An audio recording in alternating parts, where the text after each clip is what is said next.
கடந்த வாரம் கோவையில் நடைபெற்ற தேசிய அளவில் சிலம்பம் போட்டியில் தங்கப்பதக்கம் வென்ற மாணவ மாணவிகளுக்கு பரிசுகளும் கோப்பைகளையும் வழங்கி கௌரவித்த ஆவடி காவல் துணை ஆணையாளர் ஐமன் ஜமால் அவர்கள்.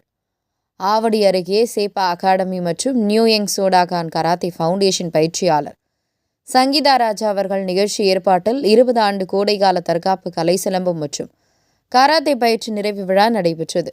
விழாவிற்கு சிறப்பு அழைப்பாளராக ஆவடி காவல் துணை ஆணையாளர் ஐமன் ஜமால் அவர்கள் கலந்து கொண்டார். பின்பு மாணவ மாணவிகள் தங்களது திறமையான சிலம்பம் சுற்றுதல், வாள் சுற்றுதல், மான் கொம்பு சுற்றுதல், கராத்தே, ஒருவருக்கொருவர் சண்டையிடுதல், பின்பு ஒரு மாணவி ஒரு கையில் சிலம்பம் மற்றொரு கையில் வாள் வீச்சு ஒரே நேரத்தில் இரண்டும் சுற்றி அசத்தினார்.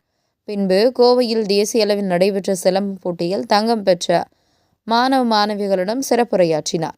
பின்பு கோவையில் தேசிய அளவில் நடைபெற்ற சிலம்பம் போட்டியில் தங்கம் மற்றும் வெள்ளிப்பதக்கம் வென்ற மாணவ மாணவிகளுக்கு சேப்பா அகாடமி சார்பாக பரிசுகளும் கோப்பைகளும் வழங்கப்பட்டது.